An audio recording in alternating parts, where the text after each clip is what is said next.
Welcome back, everybody. This is Darson Grantham with the Market Makers in Iowa Real Estate Podcast. On this podcast, we basically just sit down with agents, sit down with lenders, business owners in the metro. We kind of talk about best practice, working together with other agents, working together with other lenders. What exactly is a best practice for agents, and how do you develop that as you grow throughout your career? So if you're a seasoned agent, you're probably going to pick up some things from some of the younger agents that are doing just different things, just things differently, doing business differently.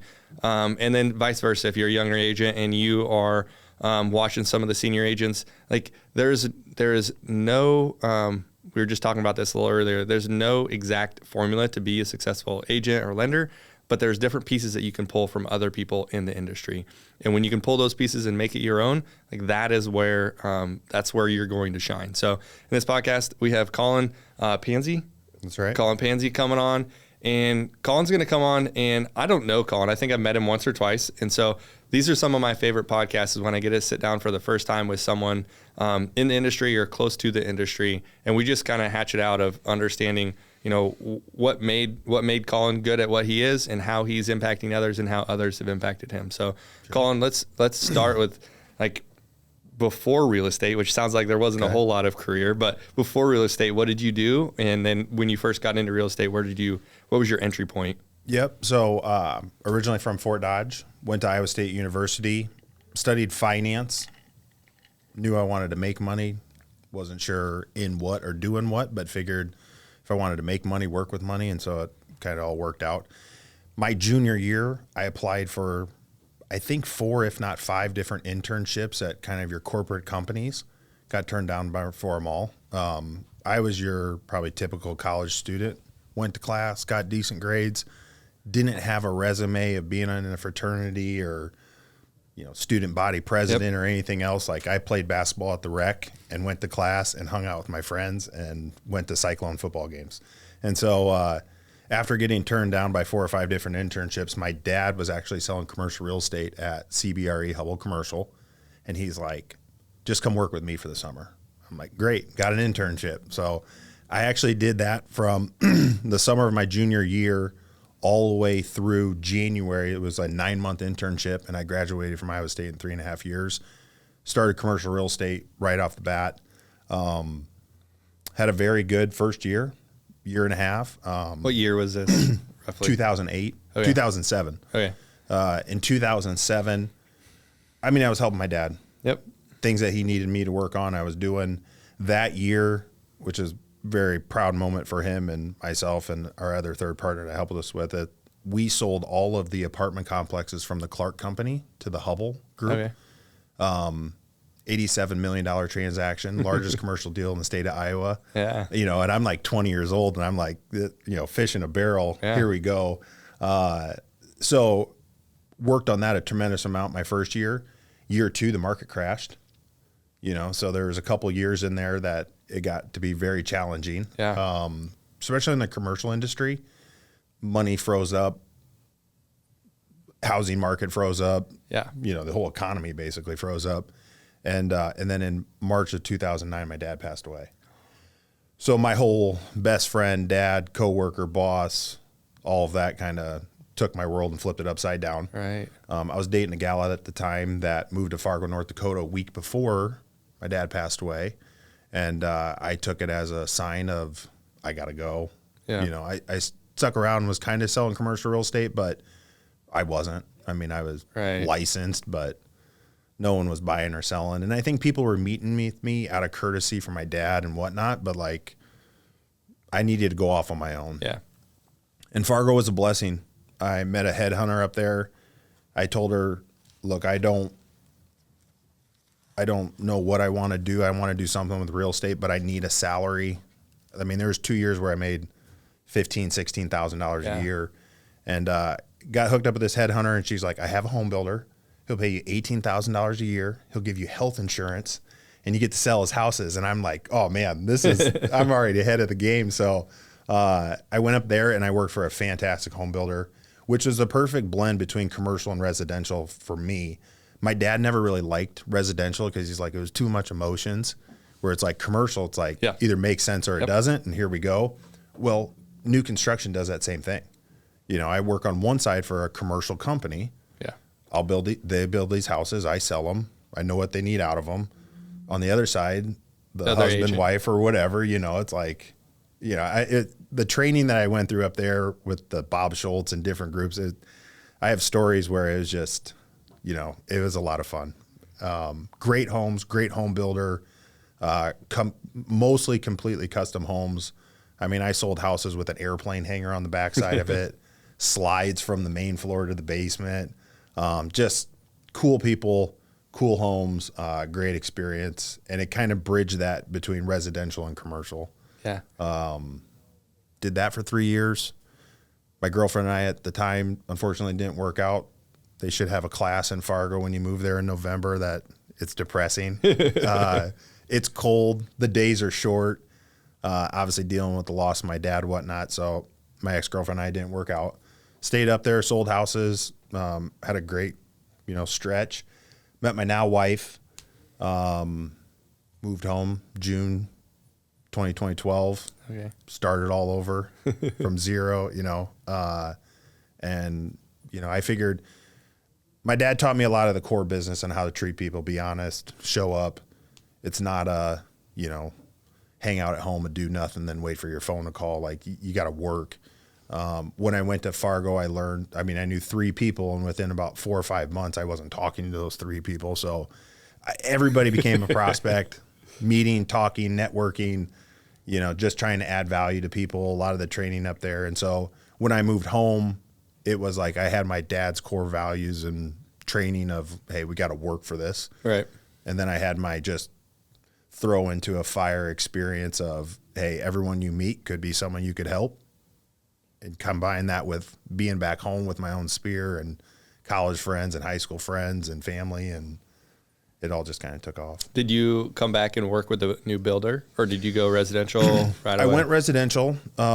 Very fortunate. My now wife was working. Well, no, she wasn't working. She was living with her parents in between apartments and whatnot. And she went to an open house and met Rod Clarkson. Okay. Who, I don't know if you know Rod. Why is that name? Kyle Clarkson's dad. Okay, yeah. So Rod Clarkson ran the Coldwell Banker Ankeny office. Yep. Yeah. And he just happened to be doing an open house that Sunday. And she was like, my boyfriend's moving home and he's a realtor. And so out of the blue, all of a sudden, Rod Clarkson's calling me and he's like, you got to come to our office. I'm like, all right, cool. So I came down and I met with him. And just by sheer luck, fortunately, in 2012, when I moved back to Ankeny, Coldwell Banker dominated that market. It had, to name drop, Tammy Heckert, Chad Ireland, Daryl Bresson. The list of realtors that were there, they moved real estate. And for me being 27 years old, I get thrown right in the middle of it. And you just, you're the average of the 5 people you hang around. Yeah. And I was so fortunate to be hanging around all these people that, they woke up, they worked. Yeah. And they sold houses. And, if you're around and you're like, hey, can I help you with this? Can I help you with that? Like, good things will happen. And so, very fortunate with that. After my first or second year, realizing kind of the splits with Coldwell Banker and what was out there, ended up going to Remax Concepts. Rob Spearman recruited me over there, was there for 5 years. I was a solo agent, super busy, showed up to a birthday party, my own birthday party, like 30, 45 minutes late. Looked back that night with my wife, and I had from 5 a.m. till 6:30 at night when I got there, made 110 phone calls, home inspections, showings. Yeah. She's like, I know you love real estate, but you're not going to run this way. So figure it out. Went to a Tom Ferry conference the next month. Wait, on that, how many deals, like what were you doing? Like what scale are we at here? I was, as a solo agent, no assistant. I was probably pushing 80, 90. Yeah. That's awesome. And, and it wasn't new construction where it was like, here's 50 homes in Ankeny, sell these. It was true. Yeah. Yeah. I was from West Des Moines to Waukee to Ankeny to Ames to Land to, Oh, that's a lot. And the home inspections, the closings, trying to do my own marketing, trying to do my own CRM, I got to get a closing gift, So I realized that, like, I'm going to burn myself out real quick. Hired an assistant, got a couple buyer's agents, had the Colin Panzi real estate team, because that's what you do. You name it. You know, you originally take your own name and throw a team on the end, and had a really good run with that. Had some personal stuff going on. Got recruited to become an owner at Remax Precision. Did that. Team kind of fell apart. I just knew that I needed to change. I knew that even the team that I was growing, I mean, we were doing 125, 150 homes a year. I couldn't manage all of that by myself because I was still selling. Yeah. And that's where my passion's at, is like, at the end of the day, like, I love selling real estate and helping people, solving problems. So in 2021, I had met another gentleman in Ankeny about my age. He got into real estate. His dad sold real estate for 20 years on the residential side, and him and I created the Ankeny Real Estate Group. Cool. His dad was Ankeny Real Estate Services. I was a Colin Panzi real estate team. I wanted my name off of it. You know, and we can talk about that today, like teams and whatnot. Like, we're a very agent focused team. Like, it's not Michael or I. It's surely not me. Right. It's our team agents that are out there grinding and doing what they do. So, started that in 21, 4 years into it, starting year 5. Yeah. Had our best year ever last year. Congrats. Growing. In 24, best year you ever. Yeah. That's awesome. Yeah. It was right even with my best year ever, but yeah, like and we had the same number of units sold in the metro, roughly. Mm-hmm. And so, yeah, that's, we lucked out. I mean, in 21, when we started this, Michael and I quickly realized like we're running. None of the business stuff is getting done. Yeah. So we essentially hired an operator who's our CEO today. Super smart guy, used to run JLL and all their commercial stuff, and was like the glue between them and principal. So like, way overqualified to help us, but we gave him that flexibility, and you can wear sandals to work type of scenario. And what we did in 21 and 22, and I think a lot of realtors did this, is it was easy. Yeah. So they sold houses, they cashed checks, they went on vacation, they bought new cars. We were in a basement with a whiteboard doing processes, systems, you know, goal planning, you know, tweaking our business, figuring out what's worked, what didn't. And, you know, so 21, 22, we were doing that. 23, we were supposed to take off, and the market shifted. And we had a really good year, but again, growing pains, and everybody's get adjusted. And this year it really felt like, okay, we're through the speed bumps. Yeah. Now let's accelerate here a little bit and see what we can do. And we almost sold 300 homes, got some great people that we work with. Yeah, that's cool. Had a lot of fun doing it. Yeah. You mentioned, I cut you off earlier, the Tom Ferry. Because you still coach with them? I've been on and off with them for 12 years. Yeah. I go with spurts. Sometimes, obviously, when I started my first team, I needed them. I was in it. I was heavily, you know, on board. I go about a year or two, maybe 3. It gets to the point where it's like my to-do list and my checklist is like 4 pages long, and I'm never going to get through this. I don't even, you know. And so what I've done a couple times now is like I basically step away for like a year. But I can quickly tell within like 12 to 18 months, it just feels like I'm behind the 8 ball again. Yeah. And so it's like, oh crap, I better jump back in it. Yep. And so then I jump back in it and do it for a couple years, and then we jump out of it, then we jump back in it. And I've listened to coaches and podcasts, and I really like Tom Ferry's stuff. I think he's hands down the best real estate coach there is. He puts so much of his stuff on podcasts now that it's like, the one-on-one coaching's good. The conferences are where there's huge value. Yeah.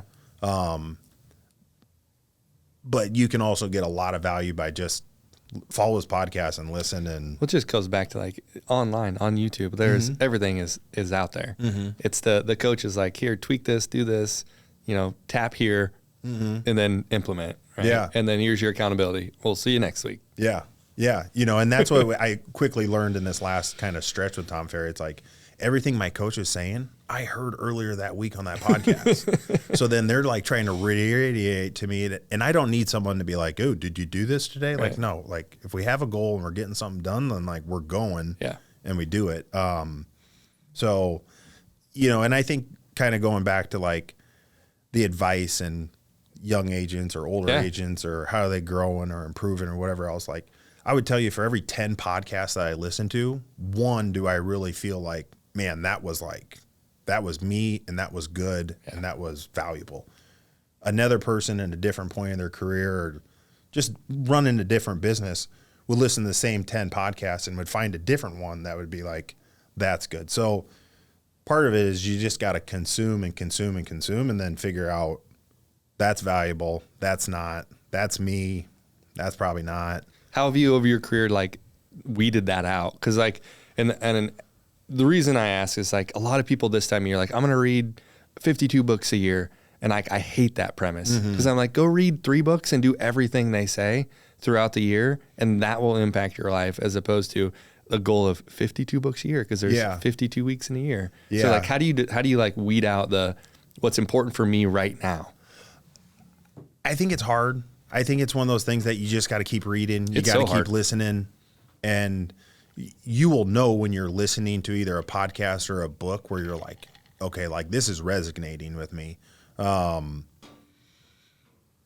you got to consume 10 things to find one valuable thing, which, listening to podcasts, I go through stretch in which I'm in it right now. And I just talked to one of my other realtor friends. I go through stretch where, like, I listen, and then I get burned out. And so I got to step back for like 2 or 3 months. And then at some point I'll be driving somewhere or mowing my yard, hopefully in the spring, and be like, all right, let's see what's out there and start listening again. And so, it's just a nonsense. I think it's also, you just got to have that hunger of growth and learning. Yep. Has that been with you for your entire life? Entire life. Yeah. You can't turn it off. No. I could sell 5,000 homes this year, and there's someone out there that's selling 10,000. Yep. And someone that's doing it better. And, and it might be their sales approach. It might be their back end systems. It might be their, recruiting of realtors. Who knows? But if you ever think that you've made it, just go back to work and keep, you'll improve. So yes, it's so crazy. So building out your team, sounds like you partner with Michael? Michael Hyder. Okay. Yeah. How's that partnership gone? How did you know he was the guy to partner with? Yeah. So my wife would hate that I say this, but, like, I trust my gut a lot.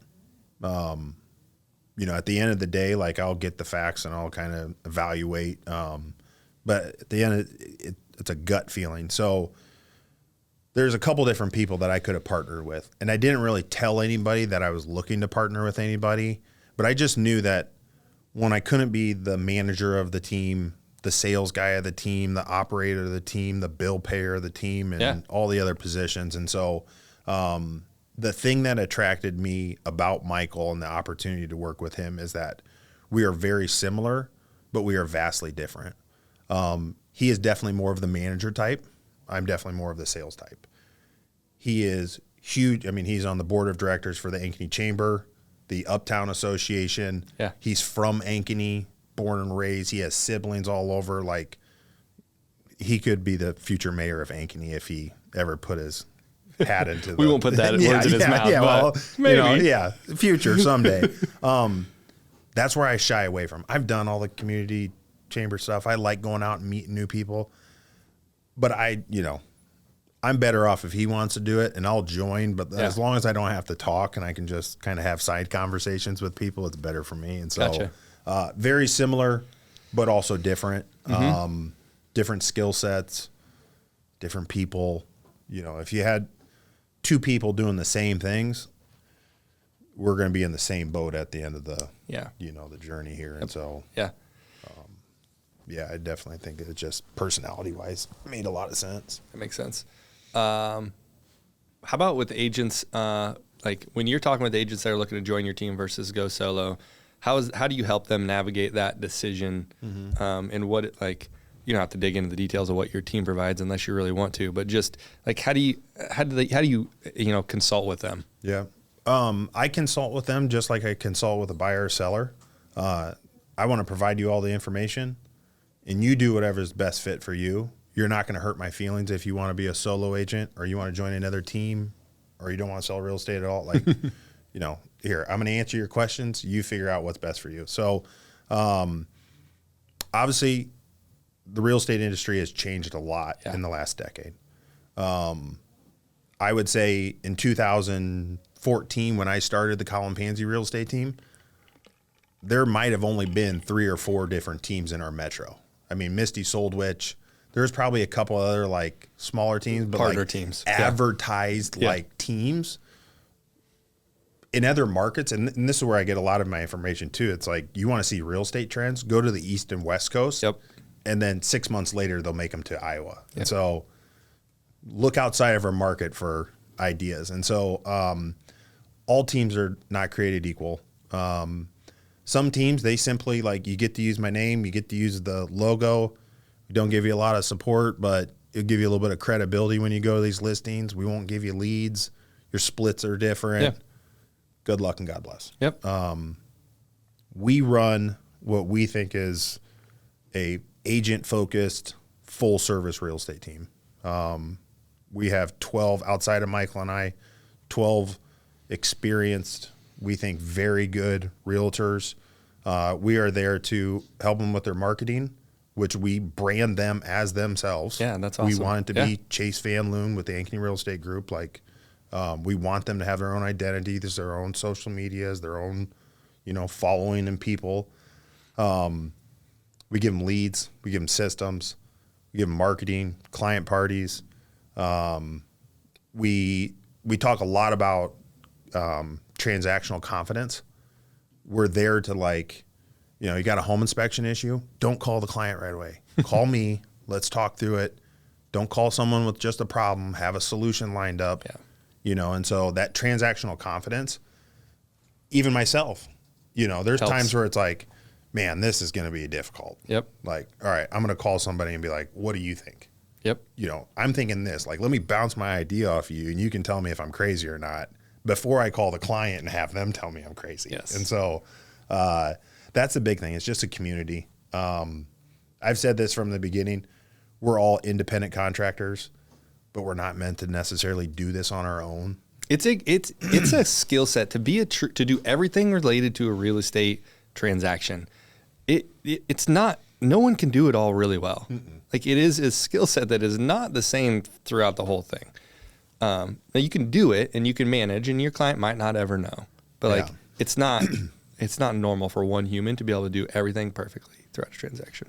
Yeah. I mean, there's absolutely like our operator, our CEO, he lives in a world that I don't even want to like go near. Mm-hmm. And marketing wise, I used to do most of my marketing and whatnot, but we have a gal that works for us and she's fantastic. And she's 1,000 times better than I ever would have been and could have been. And she likes it and she's good at it. Right. And I'm like, you go do you and I'm going to go do a podcast and call this seller when I leave here. And so, but that's the world I live in. Yep. Like I want to tackle hard problems when it comes to real estate and figure out a solution that's a win-win for everybody. And we talk about that a lot too.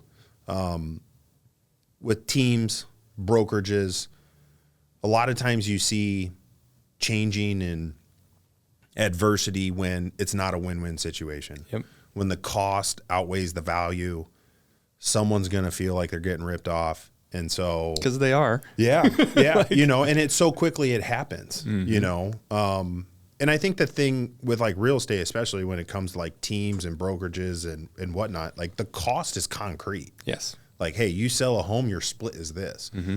The value is what is hard to like tangibly put in like, hey, we give you this community or we give you these resources or, we like to think that we're a part of your success, and so it's a little bit harder to weigh and measure that intangible value. Stuff, right? Yeah. It's the same thing, like all teams are not equal. Mm-hmm. And so like to research as a solo agent to figure out what teams provide, it's chaos. Mm-hmm.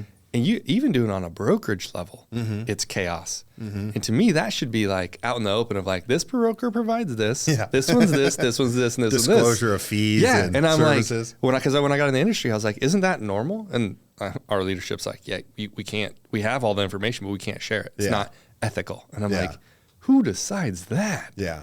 Whatever. I'm not going to fight that right now. Well, and that's where I tell people, when they're looking at brokerages, like, go and interview everybody. When you're talking about you get different answers all the time. Yeah, you almost got to start a spreadsheet. Yeah. You got to make sure you take notes, because the way that real estate market's going is it's transaction fees that are going to be hidden here and there and wherever else that all add up. And so, that's fascinating. You got to go do your own research. And then at the end of the day, trust your gut.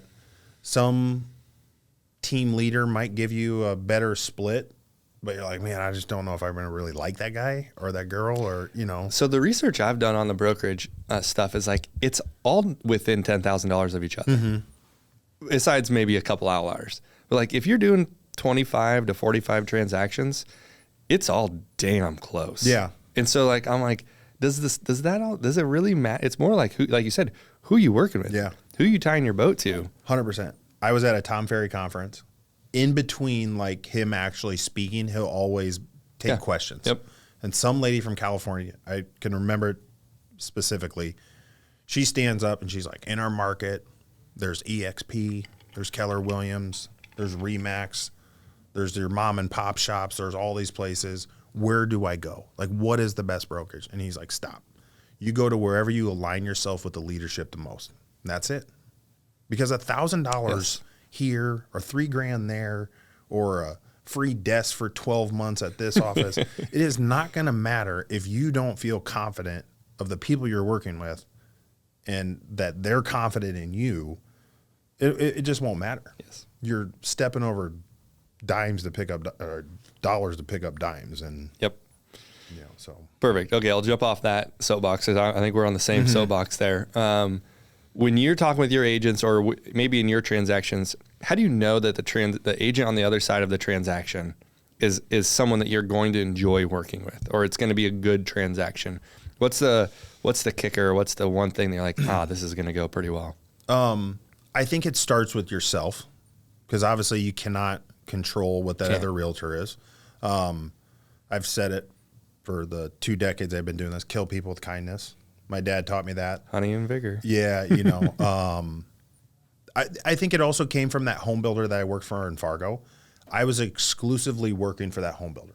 Could not sell existing homes. I only worked for them. And what I figured out was, like, if I could help that other realtor and their client over and beyond, it would lead to more sales for me. So, like, you need floor plans? I'll get you floor plans. You need maps? You need lots? You'll have it in 15 minutes. So I came from a mindset of, like, I'm going to kill you with kindness. I'm going to under promise and over deliver. My dad, I say a handful of things all the time to my kids and to my team and whatnot.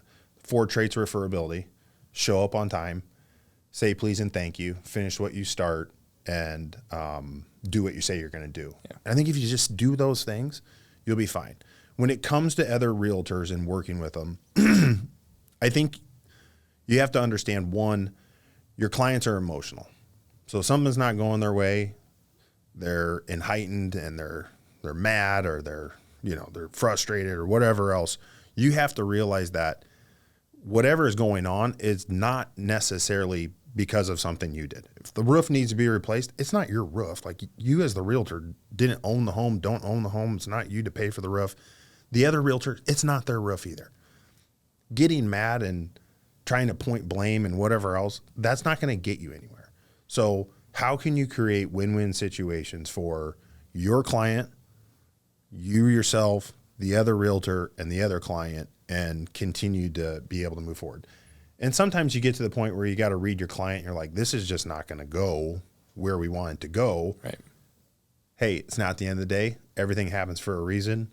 There's another home out there, and we're going to stay positive and we're going to keep moving on, and we'll find you another home. Yeah. This one that you're looking at is just not the right one. Yep. Yeah, for sure. So. Yeah. How about when you're working with the lender? What's the trigger that you're like, I mean, you've done this 20 years. You're like, I know all the lenders, but when you get that one, or I think it's a lot with realtors as well, and I'd probably reference this more with like lenders. Pick up the phone and have conversations. If you're calling a lender who's working on a deal and they can't answer the phone and they can't call you back and they only text you, like, you can't be that busy that you can't call me back. Right. I'm not saying call me back in the next 3 minutes, but next hour, 2 hours, next morning. Yeah. You know, it's the same way with realtors. Too many people result to text messages. And in text messages, it can be the information and how it's delivered can be skewed a lot of different ways, you know. And so pick up the phone, have conversations. When you have those conversations, it can lead to more questions and more discovery and more solutions to maybe an objection from the buyer or seller. And it's the same way with the lenders. Like, hey, what do we need? You know, let's be proactive instead of reactive. I think part of that comes from like understanding the real estate transaction. If you don't know that you need a title opinion, you don't know to ask about the title opinion, right? You know, or where it's at. So proper planning. Yeah. Being proactive. Yep. Agents, what would you recommend for agents to just be successful in 25? What's the simple boiled down formula, besides the 4 things you just you pointed out? That's a foundation. That's a business every day. Yes. I really think in 2025, and part of this is being ripped off from coaches and whatnot that I've heard. But everything's ripped off. Like you can feel like it's a trend. They say for every contact that's in your phone, like 5% of them will be buying and selling real estate this year. And so if you don't have any clients, most of you have a phone. Yeah. Most of you have a couple hundred or 1,000 or 2,000 people in there. Start there. You don't have to spend a lot of money to call a friend and ask them to go to coffee. You don't have to spend a lot of money to just call a past client and say, hey, how you doing? Happy New Year. Yeah. Hope all's well with your family. Don't call and ask for something. Just call and generally be interested in them, what they have going on, and just tell them that you were thinking about them. Yep. And the dominoes will fall. But break it down. You know, we've challenged a lot of our team. You know, can you have coffee, you know, once a week with somebody different for the entire year? And if you did, you had 52. Yeah. If you start that in March, you're going to be playing catch up. If you start in January and do one, and while you're having the one, you plan the next one, by December, you're like, man, I've had 50 conversations, and leads and deals will come from that. Yeah. A fun one I've heard of too is every person you have coffee with, you ask them who you should have coffee with. Yeah. And then that just snowballs, and it's not even people from your, then it's not people already from your phone. It's new people. We have a newer realtor on our team, and we've challenged him with a lot of stuff like that. We bought him a gift card, or not gift card, like a Visa card or whatever. I think there's $150 on it. We're like, you got to go have coffee with 10 people you don't know. Yeah. And you got like 45 days to do it. Yep. Doesn't know anyone in the area type thing. He knows people in the area, but we challenged him like, you know, don't go have coffee with your brother. Yeah. But like, yeah, I get it. Ask for recommendations. Like you said, if you're having coffee with someone, say, hey, I'm out here. I'm just trying to meet new people. Give me one person you think that would be worthwhile for me to reach out to and have coffee with. And, you know, I think that's the biggest, you know, opportunity. Just be curious. Yeah. You know, sound like Ted Lasso. You know, just be curious. It sounds like ever since I got in the business, it sounds so simple to be successful in real estate. Why is it that there's so many people that are struggling? Or is it like, why are so many people struggling? What is so hard about this? I think, one, it takes time. Okay. I think it, like you were talking earlier about being in insurance and being in real estate. My first year moving back from Fargo with a newborn on the way, in 8 months, I made $16,000. Yeah. You know how many times pack that up. I could have went to Fairway and made twice as much money just stocking shelves and not talking to anybody. So it takes time to be successful. I think a lot of times people look out in the real estate world and they see a successful realtor and they're like, oh, man, that must be easy. Yep. They didn't see all the mornings that I was up at 5 a.m. by myself grinding and then up till 10 p.m. and then back up. Like, it takes work. But it takes work if you're going to be successful in real estate, insurance. Yeah. You know, if everyone can make if everyone can make $100,000 selling real estate, we'd have not 3,000 realtors, we'd have 30,000 realtors. Don't tell everybody it is possible. Yeah, it is possible. So one, it's going to take time. You know, I think too, again, the longer you're in it, the more confidence you have to do it. And that confidence bleeds out into the people you're working with. Yes. You know, and so it's definitely harder at the beginning. It takes time. And then at the end of the day, I think there's just this unrealistic expectation of how hard it is. Yeah. You know, that's one thing that I don't think that people, like even agents are like, oh yeah, like they want to show off all the good things, all the easy, like being an agent, I'm doing all the, you know, on social media, it's just easy. And I'm like, no, like tell people it's hard. You can make a lot of money, but it's hard. Yeah. It's not, it's simple, not easy. Well, and I think people want to go do the like, look, I'm shooting a video in front of a house. I know. Well, maybe you should have called people for an hour like you said you were going to this morning and done your calls and then went and shot a video. Yep. You know, Yes. you know, it's Well, it's not hard work if you go and do all the glamorous type aspects of the job. Yeah. But don't forget you got to do all the crap that no one else wants to I was do. looking at like their tier, like pillars almost, like all that glamorous stuff. Like that's a third of your business, a third of the time you should spend maybe. And the other third is like, hey, this is immediate transaction stuff. Mm-hmm. Like you're calling, following up on, like do that a third. And the other third is just transaction crap you have to follow up on.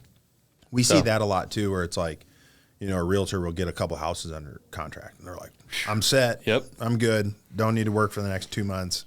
They close those houses and they're like, oh, I don't have any closings for the next 2 months. And so you're right. One, marketing, growing, learning, that's a third of it. Part of it's your current clients, current transactions, what needs to be handled with your listings and get into closing.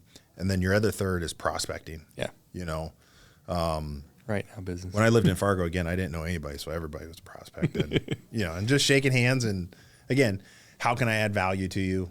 You know, what can I do for you? You need help moving a couch? I'll come move a couch. You know, things like that. My brother-in-law, Chase Van Loon, is a realtor on our team. And he's a really good realtor because he just says yes to everything. Like, you need help moving a couch today? Just your guy. He doesn't even know you. He'll be there in 15 minutes, you know. And he just always had that, you know.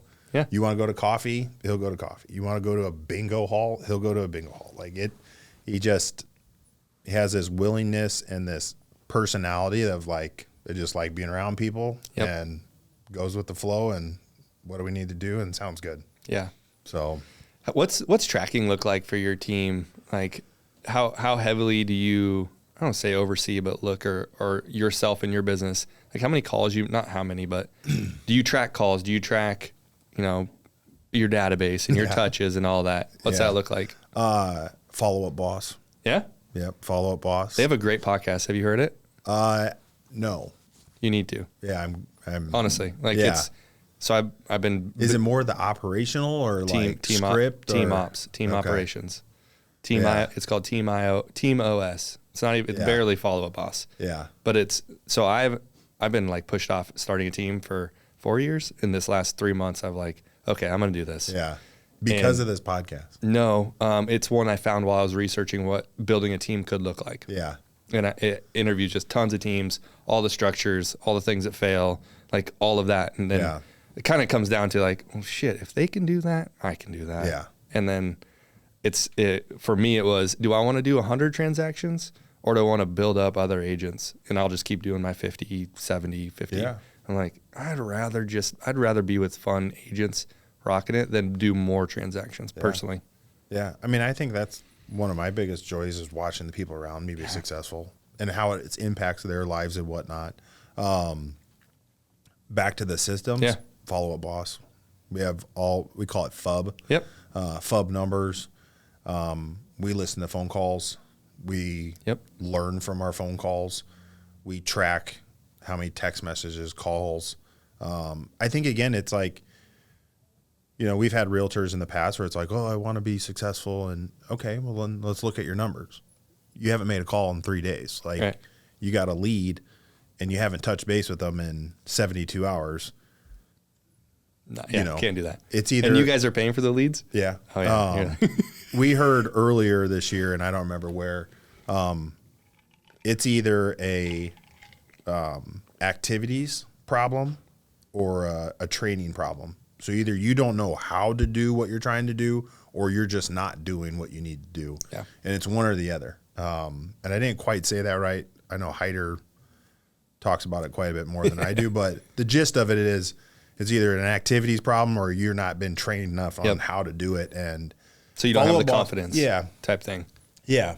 And I think that's, again, where we operate a little bit different with a CEO who's very system organized is, between sales and follow up and getting to closing and our closing baskets and our marketing. Like if we have an idea and we talk about it and we're going to implement it, it will be put on a calendar and it will get done. Yeah. It's just, it might not be today, it might be next week, but I think what we've learned is especially realtors and kind of wild minds, maybe like you and I are, where it's I got this idea, I got that idea.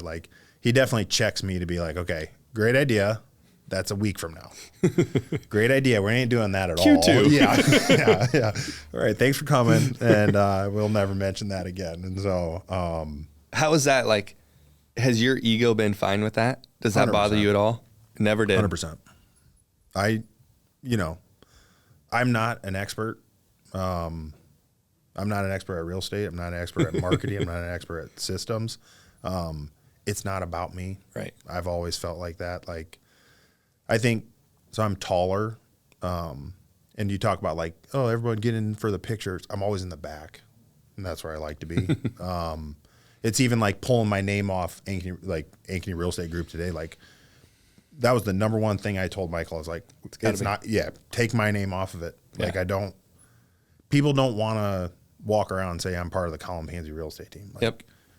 Come up with something different that other people can be proud of, that, people aren't going to ask, what is that? And so it's even with our listings, there's some team leaders that, one of their team agents get a listing, it's all going in their name. Don't want that. Don't need that. The only thing good about that is tracking purposes. Well, but you can still track your team numbers. I know. I agree. I agree completely. It cracks me up. DMAR's gotten rid of the circle of excellence. And so there is no you're number one in the market. None, zero. And you can still track that stuff and kind of see, but there's no. Yeah. I'd rather have all my agents hit 6, 7, 8, 10 million and then be on the spectrum of being a successful realtor than me having 80 million under my name and for what? No, it doesn't. It's not going to make me sleep any easier.